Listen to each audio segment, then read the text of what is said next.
As histórias em quadrinhos, ou arte sequencial, são chamadas de a nona arte. No Ocidente, os maiores produtores de histórias em quadrinhos se localizam nos Estados Unidos e na Europa. Nos Estados Unidos, as HQs são conhecidas como comics. Na Europa, são conhecidas como banda desenhada.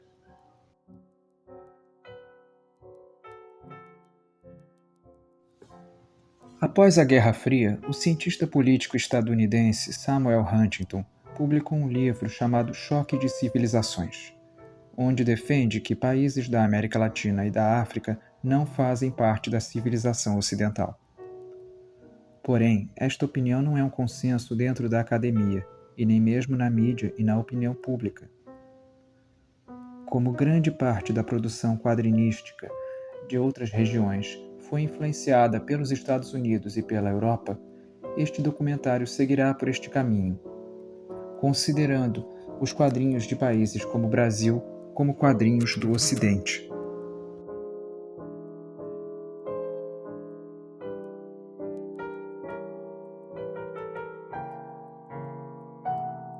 Um dos primeiros personagens de quadrinhos de sucesso foi o Yellow Kid, criação de Richard Felton para o jornal New York World em 1895. O Yellow Kid era Mickey Dugan, o estereótipo de um menino asiático. O proprietário do New York World era Joseph Pulitzer. O seu grande rival na cidade de Nova York era William Randolph Hearst, dono do jornal New York Journal America. Por causa dessa rivalidade, Randolph Hearst contratou Richard Felton para o seu jornal, e ele trouxe junto o seu personagem. Joseph Pulitzer, no entanto, continuou publicando o Yellow Kid, após contratar seu próprio artista para desenhá-lo, George Lucas. O Garoto Amarelo passou então a figurar em ambas as tiras dos dois maiores jornais de Nova York no final do século XIX. A competição entre Pulitzer e Randolph Hearst era tão acirrada que seus críticos passaram a acusá-los de sensacionalismo.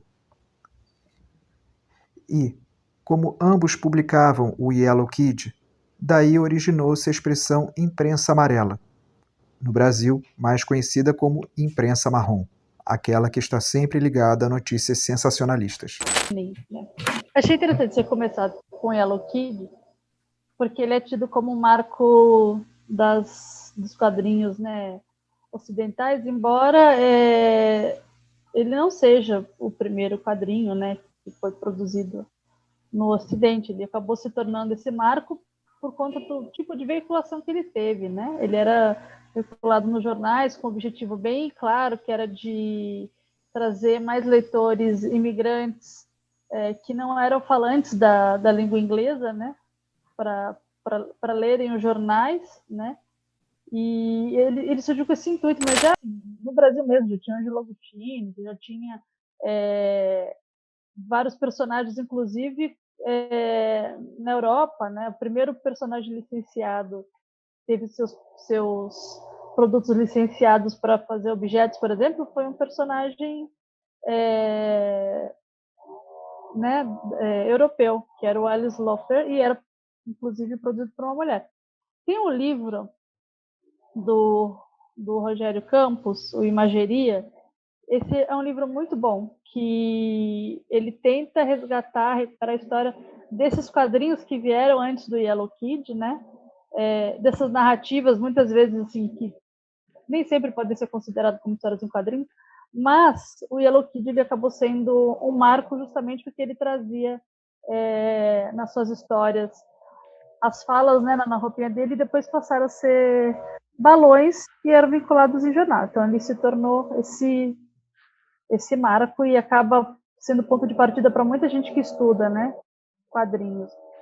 Então ele chama a atenção por ser um personagem do final do século XIX, por ter algumas representações estereotipadas, né, consideradas hoje racistas, dos chineses. Tem esse nome, né, Yellow Kid, Garoto Amarelo, tanto por usar uma roupa amarela, né, mas também por ser um menino chinês, né, que era, então, à época, né, não só os chineses, como demais asiáticos, né, chamados de amarelos. Então, ele tem né, algumas representações estereotipadas bastante comuns até, né, quase a metade do século XX para representar personagens chineses, né? Então, os olhos meio esquisitos, né? Os dentes muito grandes, desproporcionais.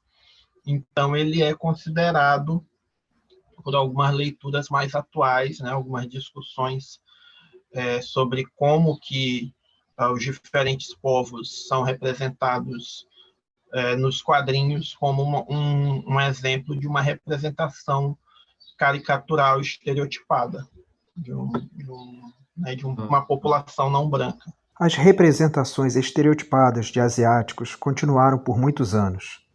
Em 1973, a Marvel Comics criou Shang-Chi, o mestre do Kung Fu. Durante quase 20 anos, Shang-Chi foi colorizado com um amarelo estranho, que lhe dava um tom de doente, ou até mesmo de não-humano.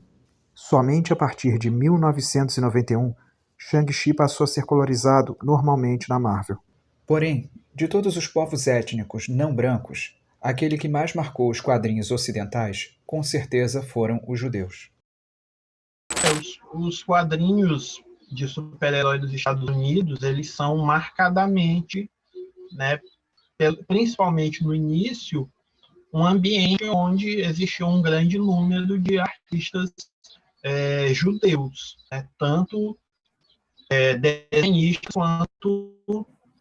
desenhistas quanto os próprios roteiristas também. A gente vai ter os criadores do Super-Homem, Jerry Siegel e Joe Shuster. Né? Tanto é que em algumas falas eles vão dizer que uma das inspirações deles para colocar isso, né, do menino que teve que sair do seu lugar de origem e vai ser encontrado por um outro casal. Tem meio que uma inspiração da passagem de Moisés, né? Que é como se lá a terra dos judeus fosse Krypton, a nave fosse o sexto, o Superman fosse Moisés, e aí, né, nessa viagem, né, não no Rio, mas na nave espacial, ele vai ser encontrado por outras pessoas que vão adotar. Né? Então, tem na Marvel, né, o Stan Lee, o Jack Kirby, que esse Kirby é um pseudônimo que ele usou para esconder, né, o nome dele de origem judaica, que era justamente também com medo de ter essa perseguição, essa não aceitação no mercado, essa não aceitação pelo público. Né? Então, vamos ter o Will Eisner, vamos ter o Art Spiegelman, né, que vai escrever Maus, a obra onde ele conta justamente como que o pai dele vivenciou o momento da Segunda Guerra Mundial, né? É uma obra aclamada, uma das obras talvez mais importantes dos quadrinhos e que tem essa marca, né? Não só de ter sido produzido por um artista judeu, mas falando sobre a perseguição sofrida pelos judeus durante o período do nazismo, né? Então, é uma presença muito forte que vai ter essa marca e que vai fazer com que toda essa indústria das histórias em quadrinhos nos Estados Unidos seja bastante relacionada com essa comunidade. No livro Nossos Deuses São Super-Heróis, de Christopher Knowles, o autor defende a ideia que a origem do gênero super-herói está diretamente ligada à religião e à cultura de seus autores. A população negra, no entanto, demorou bem mais para encontrar uma representatividade digna nos quadrinhos ocidentais. O Lothar, que para algumas pessoas pode ser considerado, né, algumas pessoas dizem que talvez ele é que deveria ser considerado o primeiro super-herói negro, que ele vai aparecer lá nas revistas do Mandrake, né, uma espécie de ajudante, só que tem outras pessoas que vão discordar, primeiro porque ele não tem Primeiro porque se discute até se o próprio Mandrake é um super-herói ou não, né? Porque ele é um mágico. Em algumas revistas ele até aparece com alguns poderes né, de ilusão, de hipnose, mas enfim, né, é um personagem pulp, né, um herói aventuresco, mas que ainda não tem tão definida essa questão, né, do super-herói clássico com superpoderes e tal. Mas, de qualquer forma, é um personagem aventuresco, de ação, e que tem o Lothar, né, que é uma espécie de ajudante, de parceiro dele. Só que é uma das coisas que as pessoas vão falar, que discordam dessa possibilidade dele ser um primeiro super-herói, e discutem também de modo mais amplo a própria forma como o Lothar é representada, que principalmente nas primeiras histórias, né, ele vem com aquele tipo de vestimenta meio que a gente vê na literatura, vê em alguns quadrinhos e até em alguns filmes mais antigos também, umas roupas também podem ser consideradas um pouco estereotipadas, um pouco aquela posição de né, por mais que ele haja mais aventuras, mas parece uma posição e uma vestimenta de que ele seria um criado do Mandrake, né, um empregado, enfim. Então tem um pouco essa discussão, que aí nesse desenho, né, que hoje está antigo, mas que é bem mais recente, já que as histórias do Mandrake são lá da década de 1930, né, no desenho da década de 80, os Defensores da Terra, né, que junta o Mandrake com o Fantasma, né, o Flash Gordon, enfim, ele vai aparecer o Lothar já com uma outra roupagem, né, então ele já tem uma roupa moderna, uma jaqueta, né, uma camiseta com símbolo lá deles, Defensores da Terra, então já está um pouco mais próximo, digamos assim, apesar de não ser uma roupa também de super-herói, né, mas já está uma roupagem mais no meio do caminho e bem mais modernizada, né, bem menos estereotipada, né, então para os quadrinhos em si é também uma primeira figura emblemática de qualquer forma, né, porque até então o que a gente encontrava, né, só dele ter um nome, só dele ser um personagem recorrente, né, já é uma diferença, por exemplo, do que acontecia às vezes em alguns filmes e quadrinhos do Tarzan, que eram só aqueles aspas selvagens africanos. Assim como os personagens de ficção, os artistas negros também tiveram que batalhar para conseguirem um lugar ao sol nas histórias em quadrinhos. Tinha também, por exemplo, a Jackie Orms, que era uma cartunista negra, que tinha uns personagens que tinham um maior apelo entre a comunidade negra nos Estados Unidos. Então, as tiras dela eram veiculadas em jornais em 23 estados voltados à comunidade negra. Isso também anos 40. Na década de 40, Orrin Cromwell Evans era um jornalista negro apaixonado por HQs, que se sentia frustrado pela baixa representatividade negra nas histórias em quadrinhos. Então, ele criou a Ao Negro Comics, a primeira revista em quadrinhos protagonizada por personagens negros, e tornou-se ainda o primeiro editor negro de uma história em quadrinhos. Um dos principais personagens foi o Lyle Man, criação de George J. Evans Jr., irmão do editor da revista. O Lyle Man era um cientista afro-americano que trabalhava para a ONU e lutava para defender as riquezas naturais da África de exploradores. Infelizmente, a Ao Negro Comics teve apenas uma edição, pois os distribuidores não tiveram interesse em continuar com o material. 2 anos antes, o artista negro Matt Baker criou para a revista Crawl Comics o personagem Vuda, também inspirado em Tarzan. Curiosamente, apesar de Vuda começar a ser colorizado como um homem negro, ele passou a ser colorizado como um homem branco em edições posteriores da revista.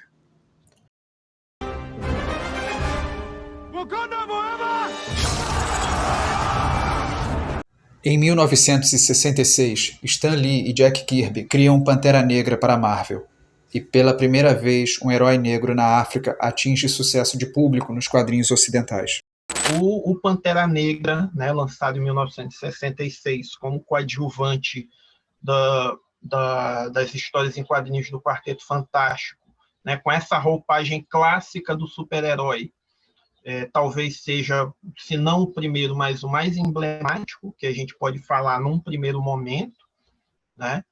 Depois, também que a gente pode destacar é a Tempestade dos X-Men, que foi uma personagem lançada lá numa reformulação em 1975 e que teve uma importância historicamente muito grande. Em 1973, a DC Comics criou Núbia, a Mulher Maravilha Negra, irmã gêmea da princesa Diana.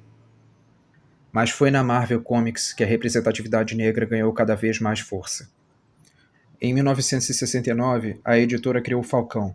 Inicialmente um parceiro do Capitão América, o personagem foi ganhando cada vez mais importância e brilho próprio com o tempo. A gente não pode deixar de falar também do Luke Cage, né, que é criado na década de 1970 na Marvel, que ele teve um longo tempo de revista própria, teve também um tempo de revista com o Punho de Ferro, né, que eram os heróis de aluguel, mas ele sempre numa posição de destaque, e é uma coisa que dá até para chamar a atenção, que é muito comum a gente ver isso, né, do herói negro enquanto parceiro do herói branco, né, e numa posição de inferioridade, de ajudante, né, que aí a gente, né, pode mencionar de novo o Mandrake com Lothar, pode mencionar o Falcão como um ajudante do Capitão América originalmente, né, e outros, mas no caso dessa dupla, Luke Cage e Punho de Ferro, não, né, o negro do gueto está no mesmo patamar e, para alguns, até considerado muito mais importante do que o outro super-herói parceiro dele, que é o branco rico. Na DC Comics, a gente pode destacar o John Stewart, né, que foi um dos Lanternas Verdes, e para uma geração, por causa do desenho, ele é o Lanterna Verde mais conhecido até, né, ele mais conhecido do que o Hal Jordan, justamente por conta do sucesso do desenho da Liga da Justiça. Né? Tem gente até que, na época, algumas pessoas mais novas, né, que na época, quando se lançou o filme do Lanterna Verde, do Ryan Reynolds, até disseram: olha aí, rapaz, embranqueceram o Lanterna Verde negro é que era original. Olha como Hollywood é racista, quase não tem herói negro, quando tem um negro eles botam um branco. Eu vou dar choque no seu sistema. Outro personagem que é importante destacar, que aqui no Brasil ficou mais conhecido pelo desenho animado que foi produzido sobre ele, mas que representava, né, todo, digamos assim, um universo de super-heróis, era o Super Choque, né, criado na década de 90, originalmente publicado pela editora Milestone, uma editora que tinha como principais personagens super-heróis negros, né, alguns latinos também, alguns brancos, mas bem poucos, né, em geral personagens super-heróis não negros. Foi criado pelo Dwayne McDuffie, né, que para alguns é o mais importante quadrinista negro da história. Né, ele teve, além do trabalho nos quadrinhos, teve também um trabalho como diretor de desenhos animados. Ele participou na série do próprio Super Choque, mas também desenho da Liga da Justiça, participou da produção. Infelizmente, a representatividade dos povos originários das Américas nunca teve o destaque merecido na nona arte. Apesar disso, a história dos indígenas nas histórias em quadrinhos vai muito além do Avita da Disney e do Papa Capim, do brasileiro Maurício de Souza. Antes deles, o argentino Dante Quinterno criou o Patoruzu, um cacique super forte, ingênuo e destemido, que logo se tornou o herói mais popular dos quadrinhos da Argentina. Existem inúmeras iniciativas de se retratar a cultura dos povos originários em quadrinhos, especialmente no Brasil.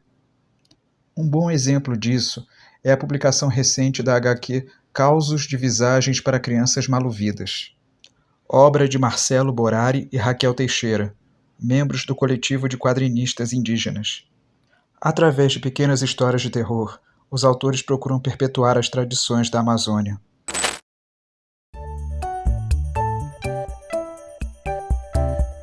Mas como os quadrinhos ocidentais representam a América Latina e os povos latinos, especialmente uma cidade como o Rio de Janeiro? As representações do Rio de Janeiro nos quadrinhos não costumam ser tão diferentes, né? Pelo menos nos quadrinhos dos Estados Unidos, não costumam ser tão diferentes das representações de outras mídias, né? Do cinema, desenhos animados, enfim. Mas representações que, às vezes, tendem muito para o estereótipo. Durante a Segunda Guerra Mundial, como parte da política de boa vizinhança dos Estados Unidos, Walt Disney criou o Zé Carioca, um papagaio antropomórfico que representava o malandro carioca do Rio de Janeiro. O personagem fez sua estreia no longa-metragem animado Alô Amigos, que mostrava o Pato Donald visitando o Brasil e sendo ciceroneado pelo Zé Carioca. Nesse mesmo filme, enquanto o Zé representa o Brasil, o Chile era representado por um aviãozinho bimotor chamado Pedro. Indignado com o que considerava uma subrepresentação do seu país, o cartunista René Rios criou o personagem Condorito, em protesto contra o filme de Disney. Inspirado pelo condor, a ave símbolo dos Andes, Condorito logo se tornou o quadrinho mais popular do Chile. Quanto ao Zé Carioca, suas histórias logo evoluíram dos desenhos animados para as histórias em quadrinhos. Porém, durante vários anos o personagem foi retratado de acordo com uma visão estrangeira sobre o Rio de Janeiro. Foi somente a partir da década de 1970 que o Zé Carioca se torna de fato carioca. Graças ao artista Renato Canini, suas histórias passam a girar em torno de temas como favela, cobradores, feijoada, carnaval, futebol.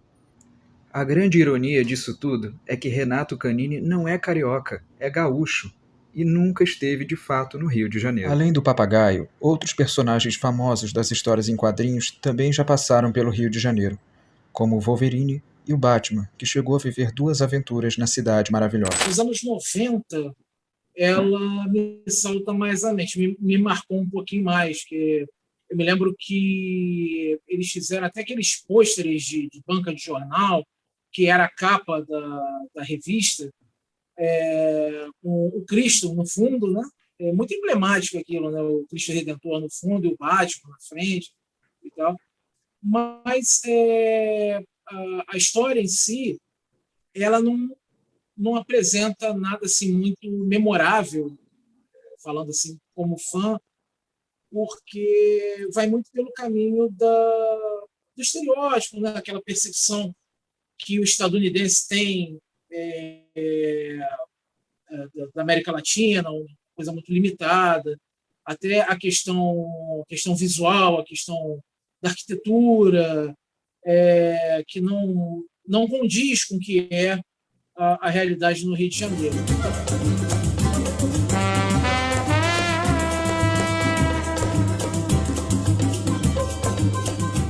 Sou o Luiz Augusto, sou um dos membros fundadores da Batmania Rio. Sou fã de Batman desde que me entendo por gente.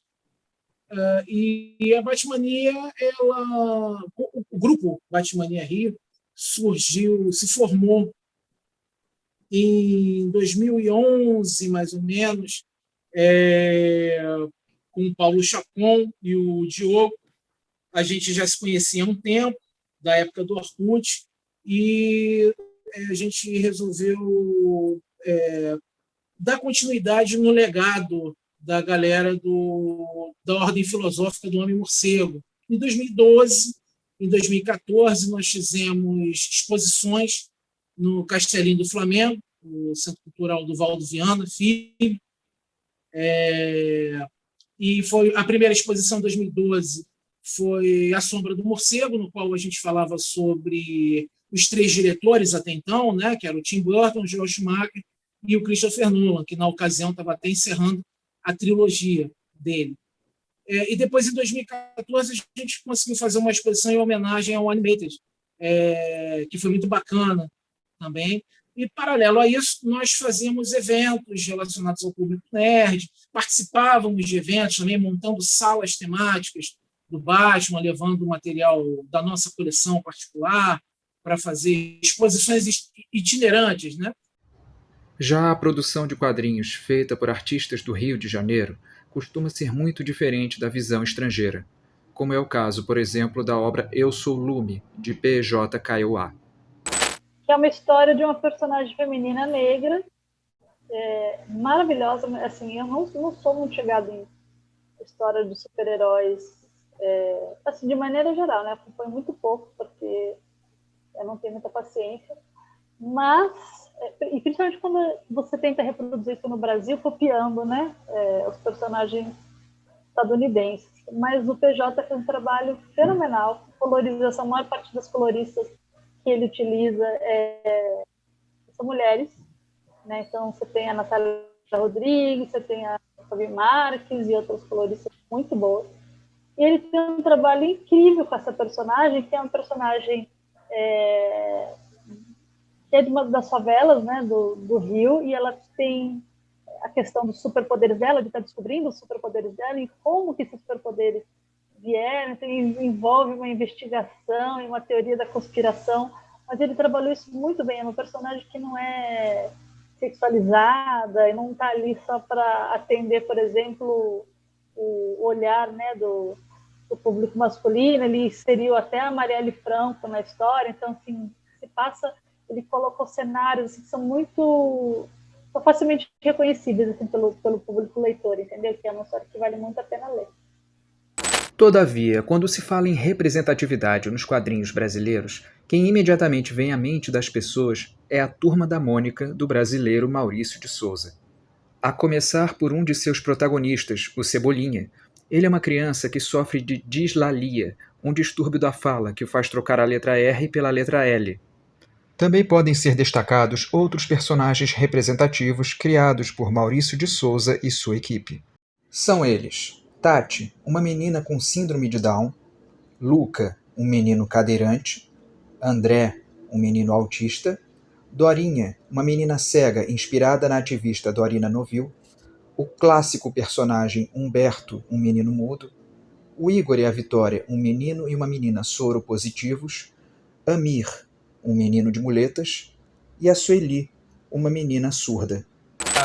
Né, alguns quadrinhos não só da Turma da Mônica, mas era o que mais a gente tinha mais acesso, o que mais era lido ali para minha filha. E aí, né, a Turma da Mônica tem recentemente essa presença da Milena, mas tirando o Jeremias de personagem fixo, mas não tão presente assim, né? Um coadjuvante eventual de algumas histórias, e que na maioria das histórias que ele aparece, ou é jogando bola no campinho, ou é participando de algum plano infalível do Cebolinha e apanhando no final, né? O que a gente pode mencionar um pouco é, né, as adaptações dos jogadores de futebol que a cada época apareciam, né? Então tinha o Pelezinho, eventualmente, lá atrás, né, nos anos 80, mais recentemente teve a participação, né, adaptaram o Ronaldinho Gaúcho, né, e depois o Neymar, mas ainda é uma presença negra muito pequena. Que aí mas aí um ponto positivo que a gente pode destacar nesse sentido é que tem uma graphic novel do Jeremias, né, Jeremias Pele, do Graphic MSP, né, que foi uma HQ que teve bastante destaque, uma interessante repercussão, que discute justamente essa questão do racismo, né? A gente sabe que não só essa, como as outras revistas, as outras publicações desse projeto da MSP tentaram, né, discutir várias questões, seja da trama, ou seja, temas sociais mesmo, com uma densidade, com uma profundidade, e é o caso dessa, né? Discute o racismo, discute o fato do Jeremias, né, ser tratado diferente por ser o único negro da turma, né, da turma da Mônica e da turma na escola, né? Como se pode perceber, as histórias em quadrinhos ocidentais sempre foram um ambiente bastante masculino. Porém, é inegável que a presença feminina foi marcante desde o princípio. No começo do século XX, a gente tem, então, o movimento das mulheres sufragistas, que lutavam pelo direito ao voto, né? E entre essas mulheres, muitas delas eram cartunistas, né? Como a Rose O'Neill, por exemplo, que ela ficou famosa por desenhar uns anjinhos chamados Cupid, que eram bem famosos, eles tinham também vários produtos licenciados e tudo mais. E ela fazia cartazes também para os protestos, né, pedindo o direito ao sufrágio. Então, assim, a ideia que a gente tem de que mulheres não participavam da indústria de quadrinhos, quando isso depois acabou se tornando uma indústria, né, é uma ideia pautada numa documentação que a vida inteira invisibilizou essas mulheres e apagou da história. E se você pega os livros de história das histórias em quadrinhos, até mesmo os mais recentes, salvo o último livro que a Script lançou, né, da Luna e do Diego, que daí você vai ter a recuperação da história dessas mulheres, e também por conta do trabalho de pesquisadoras, a gente sabe que essas mulheres elas estavam ali, mas elas não são mencionadas em grande parte dos livros. Então a gente passa a vida tendo a ideia de que as mulheres não leiam quadrinhos, não fizeram parte, né, dessa indústria. Tanto que, assim, desde a Primeira Guerra Mundial, você tinha quadrinhos, alguns produzidos por mulheres, ou se elas não eram diretamente autoras, elas eram, por exemplo, arte finalistas, ou faziam alguma outra, estava envolvida de alguma forma com a produção, né? E tinha personagens também, muitas delas relacionadas à guerra. Então, você tinha várias enfermeiras de guerra, né? Em editoras assim, diferentes e tudo mais. E daí, já na Segunda Guerra, então, né, que a gente teve esse boom dos quadrinhos de super-heróis, a gente também já tinha personagem feminina antes mesmo da criação da Mulher Maravilha. A Mulher Maravilha foi criada em 1941, mas uma das grandes inspirações para a Mulher Maravilha foi uma personagem chamada Miss Fury, que era também desenhada e escrita por uma mulher, pela Tarper Mills, né? E a outra inspiração era a China, Rainha das Selvas, mas ela era desenhada, né, por homens. Então, a Mulher Maravilha, ela é uma personagem bem significativa, não só para as mulheres, né, mas assim, de maneira geral, dentro dos quadrinhos, por todo o contexto em que ela foi criada, né? Ela foi criada pelo William Moulton Marston, que era um psicólogo renomado, advogado, né, que era um grande defensor dos quadrinhos.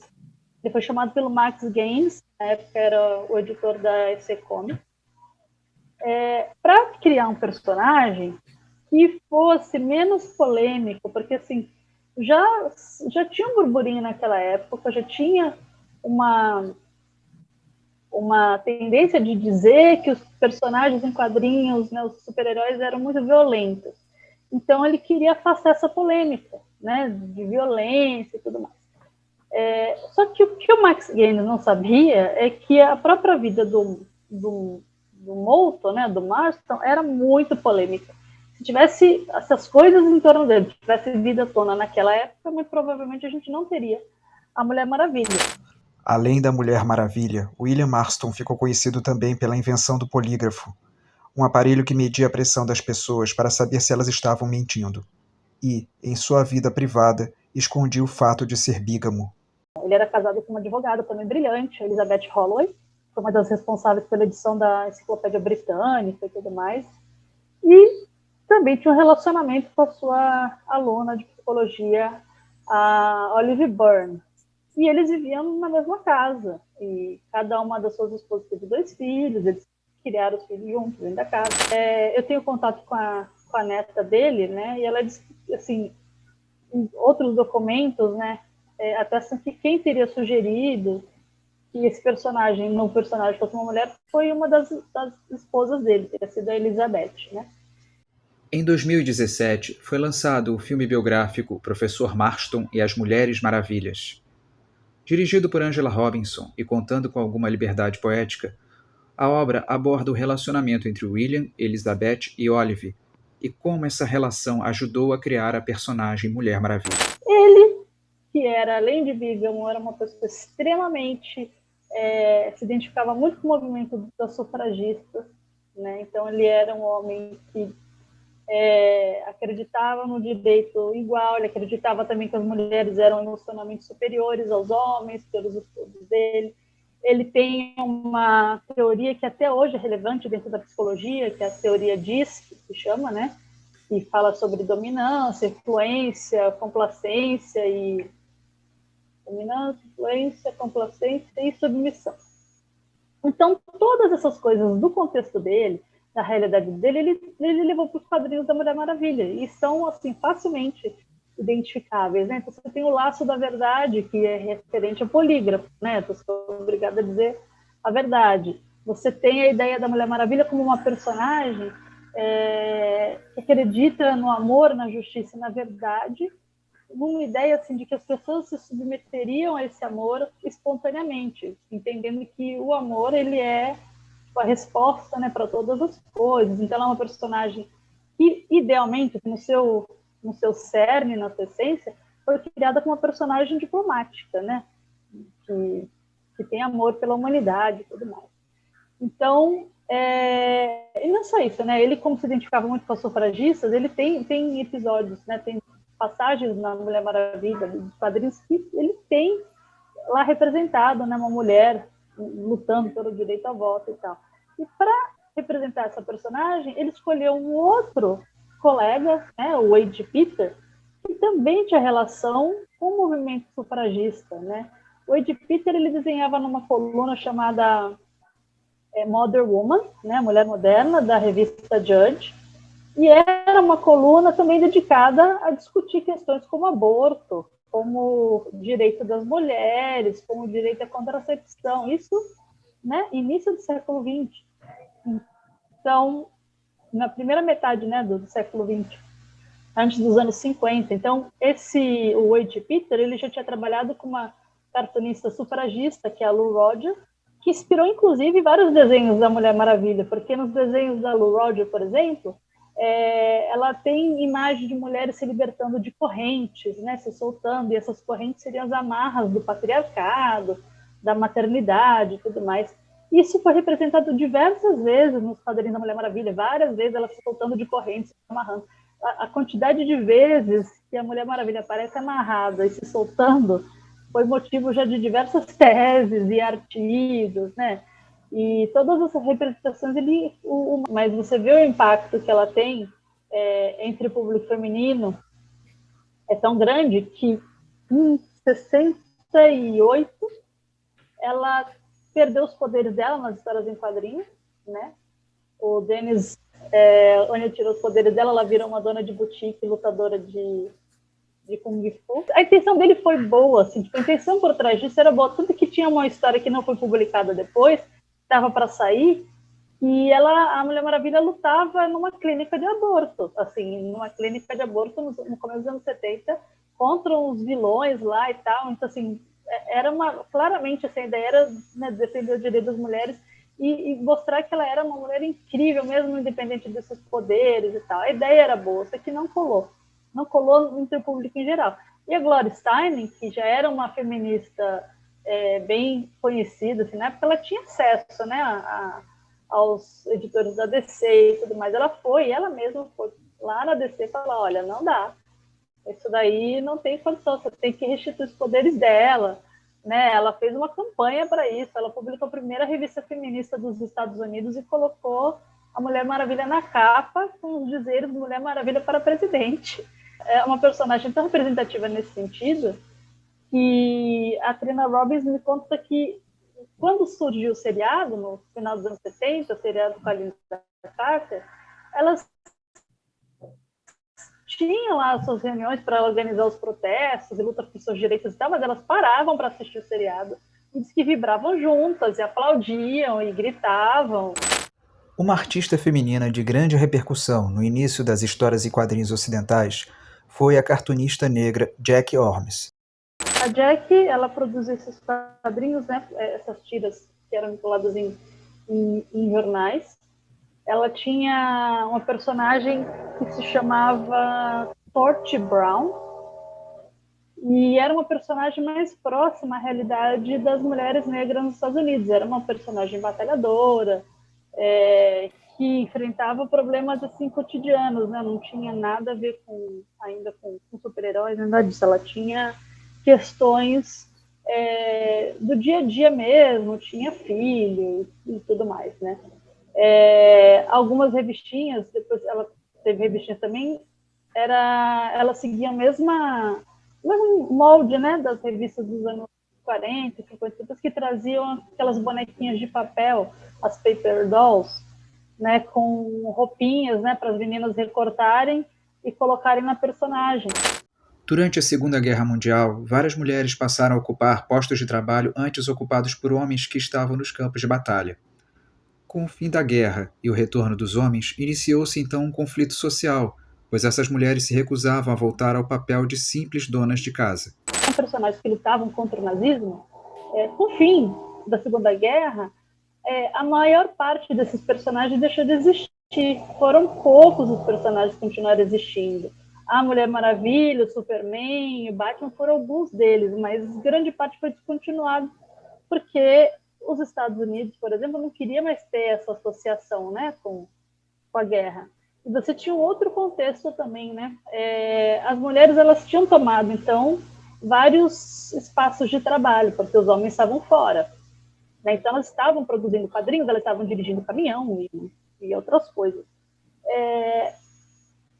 Quando os homens voltam da guerra, esses postos de trabalho estão ocupados. Então, como você faz para convencer essas mulheres que tinham, né, experimentado uma vida de independência e tudo mais, e tinham acesso a histórias, por exemplo, de personagens como a Mulher Maravilha, que era uma personagem extremamente poderosa, como se convence essas mulheres a voltarem para casa e, né, e você convence, tipo, não, é melhor ficar em casa e ser bela recatada do lar, né, que é o que há, né, esse negócio de ficar na rua.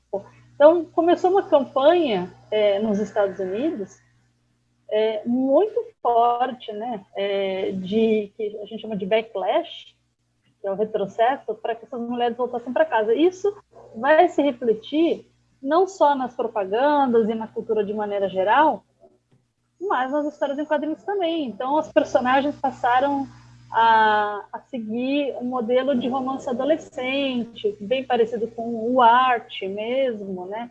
Que era um personagem voltado para um público mais adolescente. Então, a própria Mulher Maravilha virou uma personagem romântica, que queria casar a todo custo. Você tinha histórias muito voltadas para isso, né? Então, foi um momento, assim, anos 50 ainda, que os quadrinhos vendessem, assim, tipo, muito, muito mesmo, né? Fosse a mídia mais consumida nos Estados Unidos, até o surgimento da TV.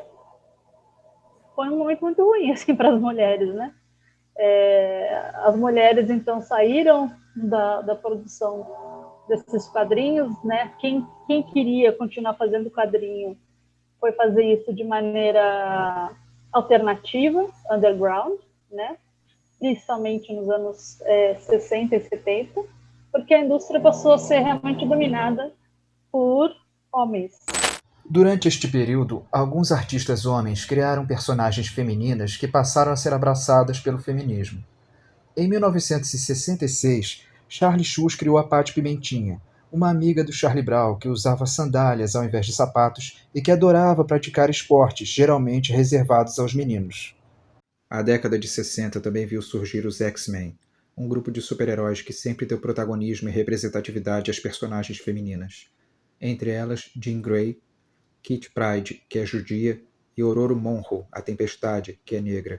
Para os X-Men, depois para a Marvel como um todo, a gente pode também lembrar, né, que durante um bom tempo da década de 80, ela foi líder dos X-Men, né, uma das principais equipes, não só da Marvel, mas dos quadrinhos mainstream como um todo, né, e para muitas pessoas ela é considerada a melhor líder dos X-Men, né? Muita gente acha que ela nunca deveria ter deixado de ser líder, né? Suplantando para muitos o Ciclope, que é o líder original, ou outros personagens que lideraram depois, né? Então ela não deixa de ser uma personagem emblemática também, e também por ser talvez a personagem negra que dos quadrinhos que mais esteve também em mídias diferentes, né? Porque a gente vai encontrar a Tempestade nos videogames, né? Tem vários jogos que ela aparece, lá tem o jogo dos X-Men, do PlayStation 1, né? Tem outros jogos lá, os de luta também, né? Da série Marvel vs Capcom, ela vai aparecer em alguns, tem nos cinemas, né, que a gente vai ter tanto na franquia original quanto depois, né, os filmes prequel, nos 2 últimos ela vai aparecer, também nos desenhos animados, né, praticamente em todos os desenhos dos X-Men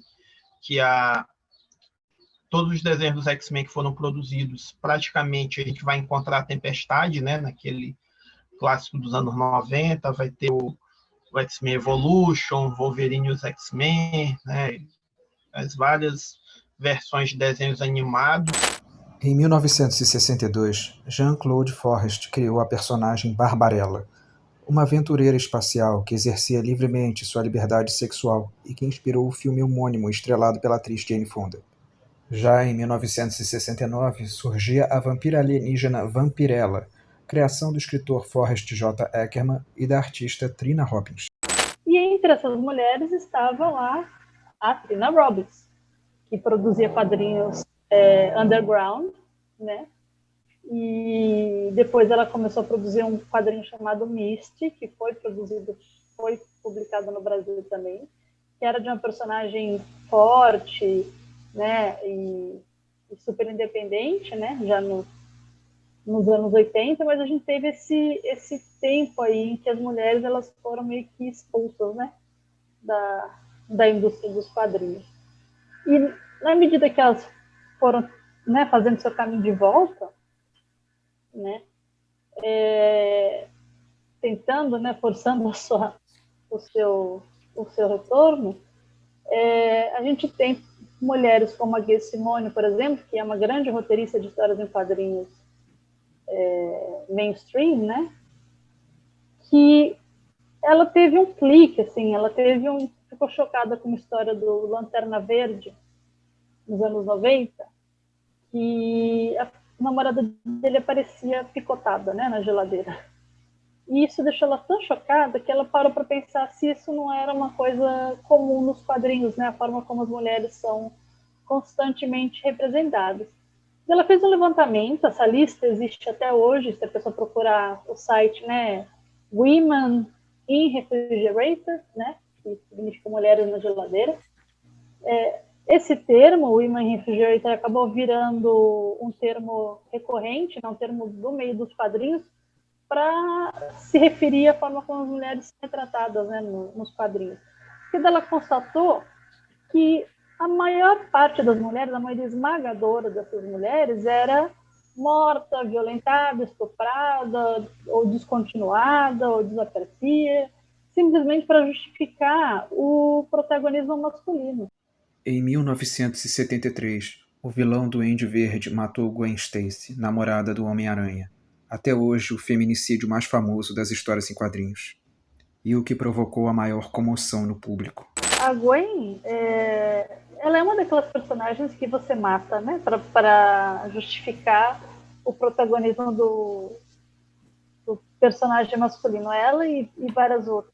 Só que quando ela morreu, né, você tem aí uma série de homens hoje que estão na faixa dos seus 60 anos, 50 e poucos anos, né, que eram crianças na época e que ficaram assim, impactadas assim, realmente assim, de chorar, de ficar mal, deprimidos, porque ela morreu. Porque o Homem-Aranha ele tem um apelo muito grande entre crianças e adolescentes, né? Ele é o personagem mais identificável assim, com meninos pequenos, né? E pré-adolescentes e tal. Então a Gwen Stacy ela era aquela personagem que eles tinham como namoradinha, eles se viam como Homem-Aranha, e a Gwen era a namorada deles. E de repente os editores vão lá, né, os roteiristas vão lá e matam ela, e tiram ela, e morreu mesmo. Morreu, só morta, né? Não é que nem tipo o Superman, que voltou várias vezes. O apelo de Gwen junto ao público é tão forte até hoje que os quadrinhos da Marvel decidiram explorar outros universos, onde, ao invés de morrer, ela se transforma em super-heroína. O sucesso do Homem-Aranha e esse apelo dele com a molecada, né, acaba puxando um pouco isso da Gwen Stacy em relação às meninas mais novas, porque elas veem a Gwen Stacy também hoje, né, as meninas adolescentes, pré-adolescentes, menores, um pouco como acontece com a Kamala Khan, que é a nova Miss Marvel nos quadrinhos, cujo apelo também é o mesmo apelo que você tinha com o Homem-Aranha no começo, lá nos anos 70, 60, né, que é aquele personagem que se identifica com a molecada, com o pessoal mais jovem mesmo. Né? Você tem essas personagens agora que estão criadas já pensando nessas meninas mais novas, né, que são personagens que não necessariamente ela existe para dar um suporte para o Homem-Aranha ou para namorar com ele. Ela não existe para que ele possa fazer as coisas. Ela existe a parte disso, né, hoje. Então isso foi um salto tremendo, né? Porque ela existe para salvar também o mundo, né? Para salvar o bairro, para salvar todo mundo, e por que não salvar também o Homem-Aranha, né? Seguindo a tendência da ressignificação das personagens femininas no mundo dos super-heróis, Han Devinene e Dan Goldman criaram em 2014 a obra Priya Shakti. A história em quadrinhos acompanha a vida da jovem Priya, sobrevivente de um estupro coletivo na Índia, que em seguida é expulsa de casa pelos pais. Porém, ela ganha poderes dos deuses Shiva e Parvati e transforma-se em uma super-heroína. Com a personagem, os autores quiseram fazer um alerta contra a cultura do estupro. Para além desses quadrinhos de super-heróis, tem uma produção de quadrinhos que a gente pode mencionar no próprio continente africano, né? Eu vou até mencionar um que até está disponível em algumas bibliotecas escolares, porque ele está no Programa Nacional das Bibliotecas Escolares, né? Como uma obra que hoje em dia você sabe que tem, né? Dentre as obras paradidáticas para as bibliotecas, tem uma presença muito significativa de histórias em quadrinhos, né? E aí então tem um livro, um quadrinho, na verdade, chamado Aya de Yopongun, que é um quadrinho de 2007, que na verdade é uma parceria, né, de uma quadrinista africana, Marguerite Aboué, ela é a roteirista junto com um quadrinista francês, o Clément Ubrery. É uma história em quadrinhos que mostra o dia a dia de uma adolescente no período pós-independência, né, da capital Abidjan. Também vale a pena citar a revolução que artistas brasileiros fizeram na personagem Margarida da Disney.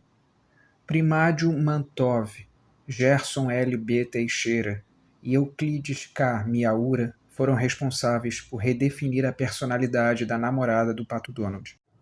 Assim, em julho de 1986, a editora Abril lança uma revista solo da personagem, onde ela vai ao psicólogo e muda radicalmente a sua forma de pensar, agir e viver.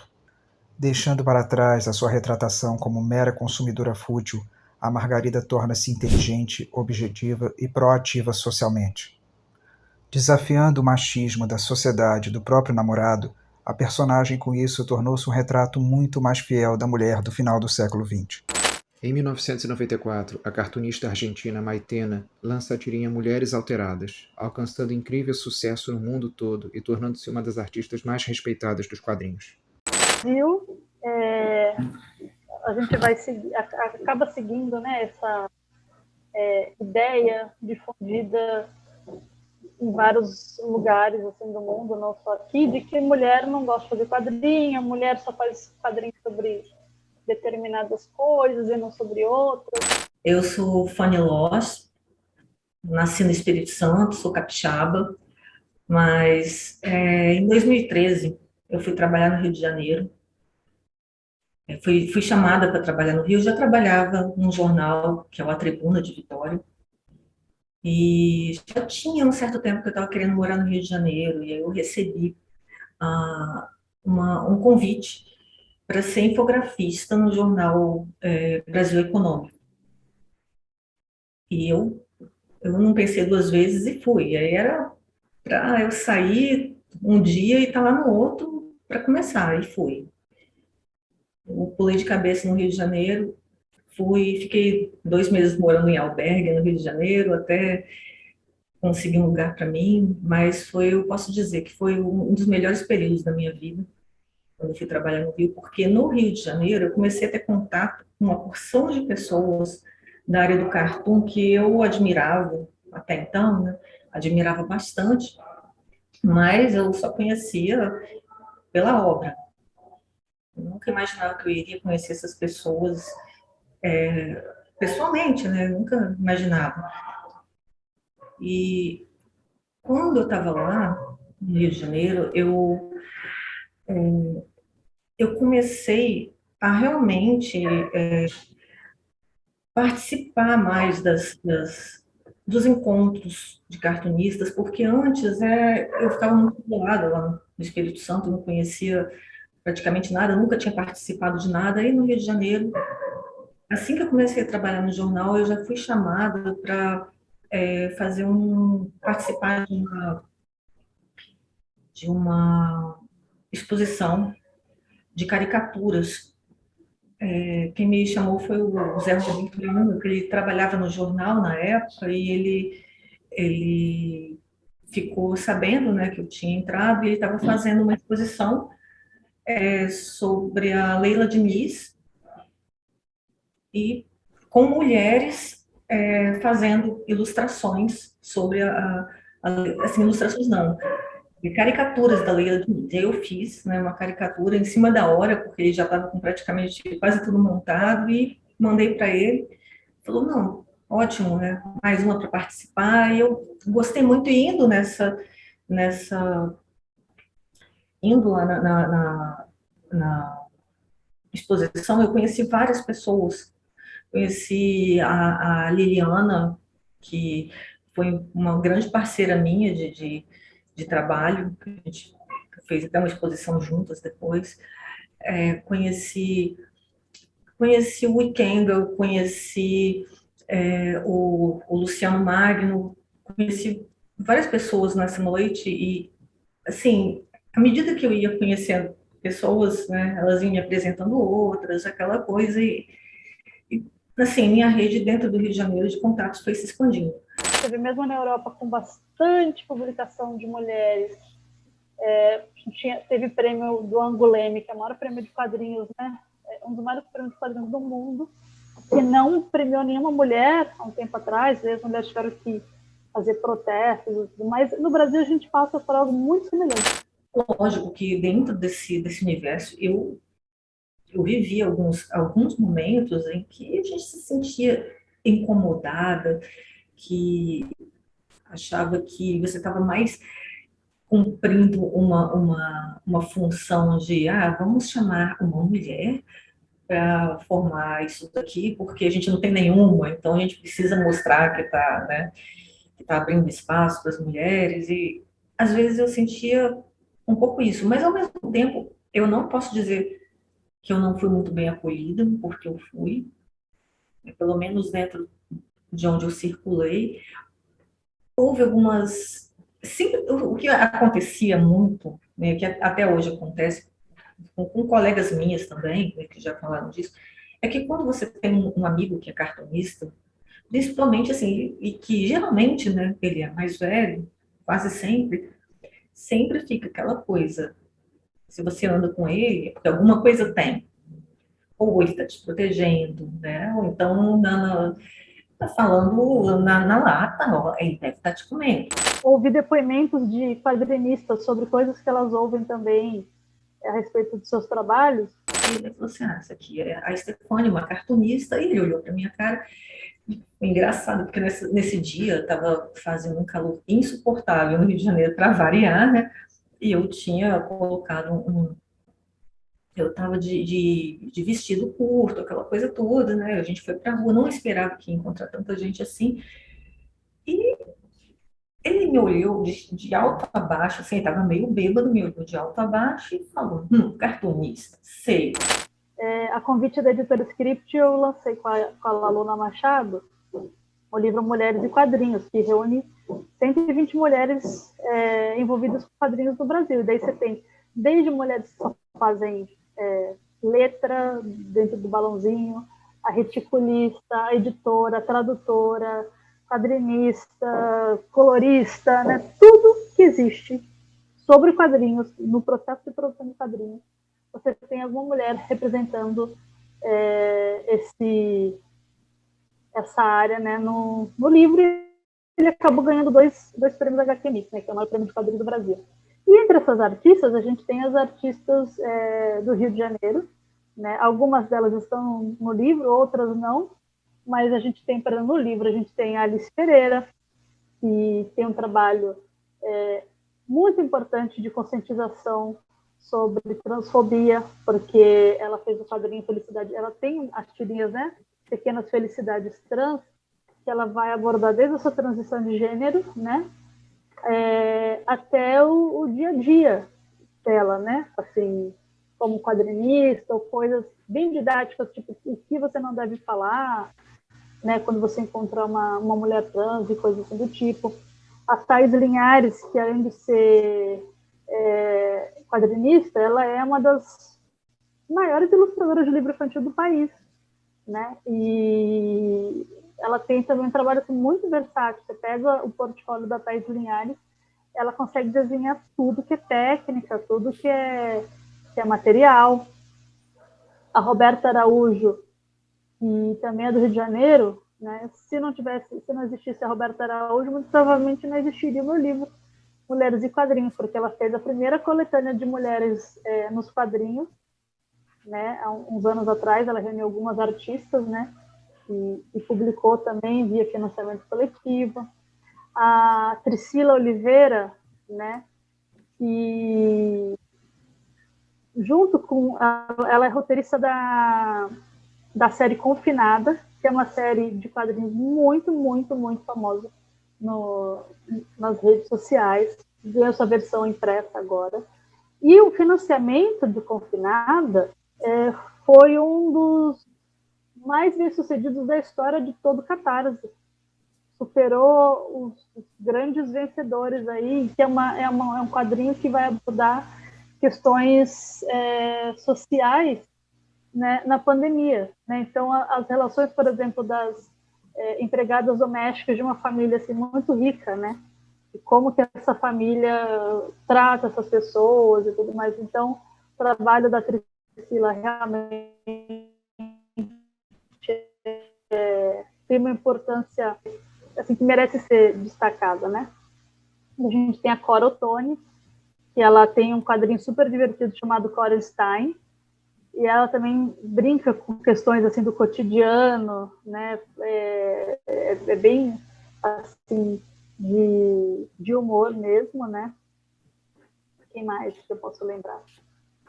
A Luísa Lemos, eu não tenho certeza se ela é do Rio, mas ela também, agora ela mora no Rio, né? É uma quadrinista também trans, maravilhosa, com um trabalho lindo, foi responsável pela sobrecapa comemorativa do Mulheres dos Quadrinhos. Uma das questões que os quadrinhos ainda pouco abordam, seja a questão, né, das orientações sexuais, da diversidade de gênero, enfim. Então, né, tanto pessoas gays, lésbicas, bissexuais, né, pessoas transgênero ainda têm uma presença muito pequena nos quadrinhos. A história da diversidade de gênero e da diversidade sexual dentro dos quadrinhos se confunde com a própria história da censura nas histórias em quadrinhos do Ocidente. Em 1954, o psiquiatra alemão radicado nos Estados Unidos, Frederick Wertham, publicou o livro A Sedução do Inocente. Na obra, o psiquiatra acusava os quadrinhos de corromperem a juventude, e particularmente acusava personagens como o Batman e a Mulher Maravilha de transformarem as crianças em homossexuais e lésbicas. Então, teve um caso muito marcante lá nos Estados Unidos, em que um menino, acho que de uns 10 anos, matou uma mulher adulta e tal, e ele alegou que ele matou porque ele leu uma história em quadrinho. E o Wertham, que já era uma pessoa extremamente preocupada com as crianças, e veio de uma cultura onde ele viu que o rádio tinha, né, eles culpavam bastante o rádio assim, pela ascensão do nazismo na Alemanha, eles tinham preocupação com o acesso, né, a esses meios de cultura de massa, que era muito grande. Então, ele lançou esse livro, que era A Sedução do Inocente, onde ele condenava não só as histórias em quadrinhos, mas os meios de massa de maneira geral. Mas na parte dos quadrinhos, né, isso foi especialmente marcante, porque os quadrinhos eram a mídia mais consumida até então. A cruzada de Wertham contra os quadrinhos causou um alvoroço tão grande na sociedade que pilhas de HQs foram queimadas nos Estados Unidos. E isso saiu publicado na Writers, assim, uma série de reportagens na Writers Digest, que é a revistinha, né, tipo, até pouco tempo atrás, não sei se ainda mais consumida também pelos pais. E não só isso, o livro dele foi recomendado pela Associação de Pais e Mestres dos Estados Unidos, pelo diretor da associação, como o melhor livro do ano de 54. Em 2013, a professora da Faculdade de Illinois, Carol Tilley, desmascarou o trabalho de Wertham. Segundo ela afirma, o psiquiatra falsificou, manipulou, distorceu e inventou informações sobre várias das coisas que alegava, incluindo sobre as crianças que eram suas pacientes. Wertham alegadamente ajudava milhares de crianças pobres no Harlem, mas esse número nunca passou das centenas. Ele também alegava que havia recebido inúmeras cartas de todo o país de pais e bibliotecários reclamando das histórias em quadrinhos. Porém, de fato, recebeu apenas uma dúzia de cartas. O psiquiatra comparou o personagem Besouro Azul com a obra A Metamorfose de Kafka e o culpou pelos pesadelos do garoto Edward, de 7 anos. Acontece que o Besouro Azul não se transforma em inseto como na obra de Kafka, e o garoto Edward alegou que não se lembrava dos pesadelos que tinha. Um dos casos mais famosos ocorreu quando Wertham atendeu um garoto de 13 anos que havia abusado sexualmente de outro menino. Wertham ligou o caso diretamente à leitura de Batman e Robin, que segundo ele representava o desejo de 2 homossexuais de viverem juntos. Acontece que a pesquisa de Carol Tilley revelou que o tal garoto preferia muito mais ler histórias em quadrinhos do Superman, de crime e de guerra do que ler Batman. Além disso, Wertham omitiu o fato de que o tal garoto também havia sofrido abuso sexual anteriormente. Wertham também chegou a tomar como base o relato de uma menina que não era sua paciente, e sim de uma colega psiquiatra, entre outros absurdos. Todos os editores, donos de editora, foram convocados a prestar esclarecimentos a respeito dos quadrinhos, né, lá no Congresso Nacional dos Estados Unidos. E daí eles fizeram um pacto, se comprometeram a criar um código, né, que é o código o Comics Code Authority, né, CCA, que é o Código de Autoridade dos Quadrinhos, e gerou um selo que vinha nas histórias em quadrinhos até o começo dos anos 2000, ainda vinha o selinho lá, né? Dizendo que aquilo tinha passado por um censor interno. Então, eles criaram um sistema de censura internamente nas editoras, né? Então, dentro desse esquema, tinha palavras que não podiam aparecer nas capas, algumas representações, não podia ter droga, não podia ter violência, não podia ter uma série de coisas. O código de censura só começou a ser ignorado a partir de 1971, quando Stan Lee criou uma história do Homem-Aranha e que o melhor amigo do personagem, Harry Osborn, sofria uma overdose de LSD, e o Homem-Aranha enfrentava o traficante que vendera droga ao seu amigo. Em 2017, o criador da Marvel usou as redes sociais para falar sobre a representatividade dos quadrinhos da editora.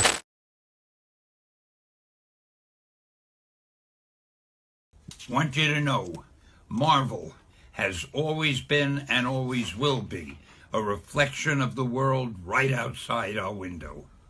That world may change and evolve, but the one thing that will never change is the way we tell our stories of heroism. Those stories have room for everyone, regardless of their race, gender, religion, or color of their skin. The only things we don't have room for are hatred, intolerance, and bigotry. Porém, a sombra de Wertham continuou pairando, inclusive sobre os quadrinhos publicados no Brasil. Nos anos 1980, a editora Abril publicou por aqui Camelot 3000, uma atualização da saga do Rei Arthur, em que os Cavaleiros da Távola Redonda reencarnavam num futuro distópico e altamente tecnológico. Acontece que um dos cavaleiros, Tristão, reencarnara na forma de uma mulher e se tornara Tristã.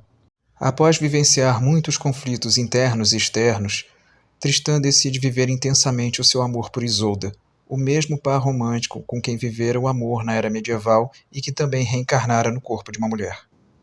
Infelizmente, a editora Abril cortou todas as cenas em que Tristã e Isolda se beijavam ou faziam amor, assim como também cortou cenas de nudez de outros personagens. O público brasileiro só pôde acompanhar Camelot 3000 na íntegra décadas mais tarde, quando a obra de Mike Barr e Brian Bolland foi republicada por outras editoras no nosso país. Felizmente, hoje em dia tem sido cada vez maior a representatividade de personagens gays, lésbicas, bissexuais e transgêneros nas histórias em quadrinhos ocidentais.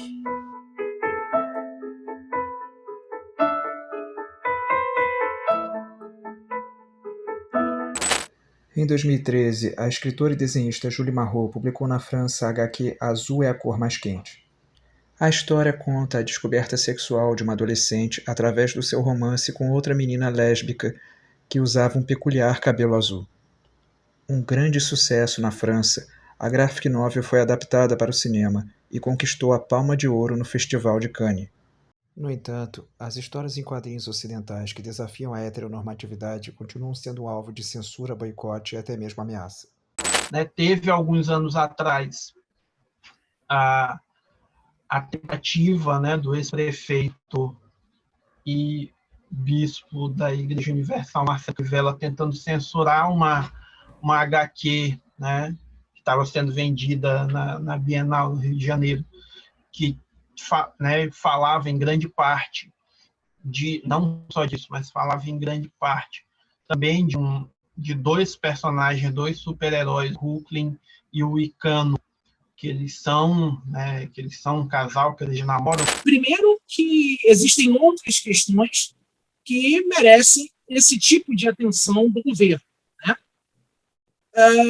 E segundo, que uma coisa tão natural quanto um beijo não pode criar esse tipo de comoção na sociedade. Eu acho que esse evento, por mais absurdo que isso tenha acontecido, isso escancara a hipocrisia da sociedade com relação às minorias, e, nesse caso, o público LGBTQIA+. O que, inclusive, até gerou uma publicidade, gerou uma divulgação para o quadrinho, porque talvez passasse até despercebido. E eu me lembro que movimentou a Bienal, movimentou bastante, as pessoas queriam saber, queriam ver, movimentou as redes sociais, porque no período só se falava sobre isso. Em junho de 2022, a atriz Linda Carter, intérprete da Mulher Maravilha na série de TV, resolveu comemorar o mês LGBTQIA+, com um desenho da personagem em sua conta no Twitter. Apesar de a princesa Diana hoje em dia ser considerada oficialmente uma personagem bissexual pela DC Comics, muitos fãs se sentiram incomodados com essa publicação. Linda Carter, então, voltou ao Twitter e respondeu a eles. Eu não escrevi a Mulher Maravilha, mas se você quer argumentar que ela não é um ícone queer ou trans, então você não está prestando atenção. Toda vez que alguém vem até mim e me diz o quanto a Mulher Maravilha o ajudou enquanto eles estavam no armário, isso me mostra o quão especial é o papel. A mais recente, quando o filho do Superman, né, o Jonathan Kent, assumiu, né, um namoro com um rapaz, um personagem coadjuvante, né, e que foi, então ele, né, se declarou bissexual, teve na internet uma grande repercussão, né, infelizmente negativa, muitos discursos preconceituosos, enfim. Eu vejo esse tipo de ação do artista para com o personagem de uma forma muito carinhosa. Eu acho muito bacana que isso aconteça. Faz parte do que eu entendo como sendo o papel da arte, trazer uma reflexão sobre assuntos diferentes, sobre perspectivas diferentes da condição humana. Isso é muito importante. Mas, infelizmente, o destaque que teve, inclusive na mídia, eu me lembro, isso é uma coisa muito perigosa, destaque negativo. Até algumas publicações de pessoas ligadas a igrejas neopentecostais, colocando imagens resgatando lá do 952, quando o Super-Homem tinha um namoro com a Mulher Maravilha, dizendo que esse é que é o nosso Superman, né? Pegaram ou com a Mulher Maravilha ou com a Lois Lane, né? Nem se dando conta, nem se preocupando em se dar conta que não é o mesmo Superman, né? O Superman bissexual é filho desse outro Superman, mas enfim. As pessoas, e aí não é só o estadunidense, os fãs do Superman ao redor do mundo, aqui no Brasil não é diferente, eles têm uma visão muito conservadora com relação à figura do Superman. Ironicamente, o Superman sempre foi um dos personagens mais politizados dos quadrinhos. Em 1946, o ativista Stetson Kennedy se infiltrou na Ku Klux Klan e repassou todas as informações que descobriu lá para os produtores do programa de rádio do Superman. Assim, enquanto o herói enfrentava a Klan na ficção, o seu programa de rádio também ajudou a divulgar os métodos da seita. Com isso, colaborou na desestabilização da Klan e na redução dos crimes de ódio cometidos por eles. Mais recentemente, em 2017, durante o governo Donald Trump, as histórias em quadrinhos mostravam o herói protegendo imigrantes latinos de supremacistas brancos. Já em 2018, no Dia Mundial do Refugiado, a DC Comics publicou uma imagem do Superman no Twitter, acompanhada dos seguintes dizeres: Superman fica do lado do que é certo. Você sabia que ele também é um refugiado?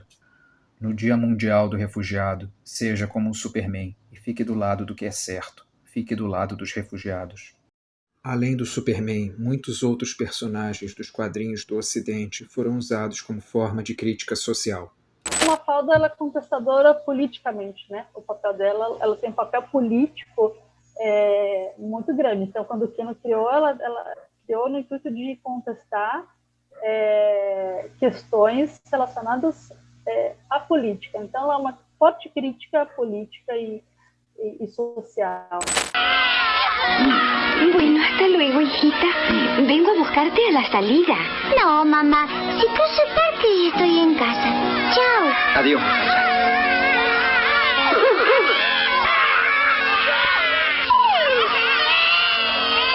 ¿No querés callar? ¡Cállate, te digo! Mira, la nena es como vos y no llora. ¿No te da vergüenza cómo te mira la nena? Va a pensar que sos un llorón. ¿No es cierto, nena? ¡No! La nena tiene conciencia gremial. Os X-Men, né, que são uma ode ao grito das minorias. Mutante. Sim, sou eu. Talvez seus altos designados cientistas sociais não percebam o papel crucial que a mutação desempenha na evolução da espécie. Peguem-no! Lamento, cavalheiros, mas sua raiva na inexorável alienação do final do século XX está tristemente mal orientada. A gente tem que lembrar que o Capitão América entra na Segunda Guerra Mundial antes dos Estados Unidos. Né, que a primeira capa do Capitão América, né, a primeira revista, Capitão América número 1, é lá a imagem do Capitão América dando um murro na cara do Hitler, e os Estados Unidos ainda não tinham entrado na guerra, ainda não tinha acontecido o ataque em Pearl Harbor. Os Estados Unidos tinham uma situação de neutralidade em relação aos nazistas e à Segunda Guerra. Nessa época, os criadores do Capitão América, Joe Simon e Jack Kirby, também sofreram ameaças de morte da Fundação Teuto-Americana, uma organização nazista sediada dentro dos Estados Unidos. Foram salvos graças à interferência e proteção policial oferecida pelo prefeito de Nova York, Fiorello LaGuardia, que era fã de histórias em quadrinhos. Na Itália, Ugo Pratt deu uma verdadeira aula de geopolítica e história do começo do século XX, com as aventuras de Corto Maltese, um marinheiro apátrida, cujas histórias desafiavam os próprios conceitos de certo e errado impostos pela moral do Ocidente. Também na Itália, Giancarlo Berardi e Ivo Milazzo criaram o cowboy ético Ken Parker. Desafiando as convenções do gênero western, as histórias do personagem abordavam temas como racismo, machismo, ambientalismo e até mesmo a pena de morte. Enquanto isso, nos Estados Unidos, Danny O'Neill e Neil Adams revolucionaram o gênero super-herói ao juntarem Lanterna Verde e Arqueiro Verde. Com HQs fortemente inspiradas pelo filme Easy Rider, a dupla de personagens atravessava os Estados Unidos da América num carro, enfrentando mazelas sociais pelo caminho e ajudando a população mais humilde. Nos anos 60, Stan Lee e Jack Kirby haviam criado para a Marvel o existencialista Surfista Prateado, que Stan decidiu tornar um observador filosófico do mundo e do universo como um todo. Nos anos 70, Jack Kirby criou para a DC o Glorioso Godfrey, uma crítica direta aos religiosos que usavam veículos de comunicação para espalhar o ódio. Algumas histórias em quadrinhos também foram criadas como críticas diretas à sociedade de sua época. É o caso das revistas de humor Rico Tipo, da Argentina dos anos 40, e Tio Vivo, da Espanha dos anos 50. No Brasil, durante muitos anos, cartunistas como Jaguar, Ziraldo, Enfio, Milor Fernandes e Miguel Paiva participaram da equipe do Pasquim, um jornal satírico que desafiava a ditadura brasileira. Na Espanha, Carlos Jiménez criou Paracuelos, onde narra a dura rotina de crianças no orfanato gerido pela Igreja Católica durante a ditadura de Frederico Franco. Ao longo dos anos 2000, a iraniana Marjane Satrapi publicou Persépolis, uma HQ autobiográfica que narra a juventude da autora no Irã durante a Revolução Islâmica e que é considerada uma das maiores histórias em quadrinhos de todos os tempos. Mas é Will Eisner quem é considerado o maior de todos os cartunistas norte-americanos. Não apenas por sua técnica narrativa arrojada e sofisticada. Os quadrinhos ocidentais sempre foram palco de grandes aventureiros, seres superpoderosos ou até mesmo viajantes interplanetários. Mas Will criou histórias extraordinárias, contando a vida de pessoas simples e comuns, como eu, você e o próprio Will. Sua graphic novel, Um Contrato com Deus, por exemplo, conta a história de um homem devoto, justo e correto, em conflito com suas crenças, após a morte de sua filha vítima de leucemia. Essa história foi baseada numa tragédia da vida real que ocorreu com o autor, cuja filha, Alice, morreu de leucemia aos 16 anos.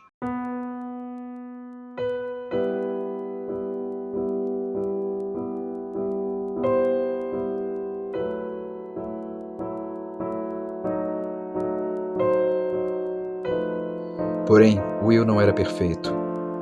No início de sua carreira, ele criara o ébano, o estereótipo de um menino negro, na HQ The Spirit. Anos depois, ao examinar os estereótipos endereçados ao povo judeu enquanto criava a graphic novel Fagin, o Judeu, Will viveu um conflito pessoal. Refletindo sobre o papel que os artistas de quadrinhos desempenham nas discussões de temas importantes para a sociedade, Will tomou a decisão de não usar mais o ébano nas suas histórias.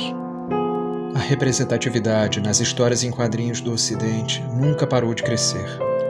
talvez alguns grupos ainda sejam pouco representados. Existem poucos personagens cegos como o Demolidor, surdos como a Echo, muçulmanos como Lanterna Verde Simon Bash, vegetarianos como Damian Wayne, o filho do Batman, ou até mesmo gordos como Obelix. Mas, sem sombra de dúvida, o movimento de inclusão é algo que caminha para frente e não pode andar para trás. Não, não, as mulheres agora estão tomando esse lugar também, e que eu notei, assim, que principalmente no mundo nerd, isso foi muito, sabe, os meninos ficaram muito se sentindo invadidos ali naquele universo que era só deles, e as meninas ficaram pé, não, lógico que não. É muito importante que esses movimentos aconteçam da forma mais natural possível, da forma mais orgânica possível. E os movimentos que eu me refiro são os movimentos de libertação, de exposição, de colocação, de representatividade, seja do público LGBTQI+, seja do movimento feminista, seja antifascista, seja antirracista. Esses movimentos são importantíssimos. Eu acho que melhorou bastante nos últimos anos. Lógico que ainda tem um caminho a percorrer, né? Mas isso é natural. A gente faz sempre parte de uma época onde a gente ainda tem coisas, né, de uma época passada, a gente ainda traz uma carga de uma época passada e está sendo engolida por uma época nova, né? Então a gente está sempre naquela constante transformação.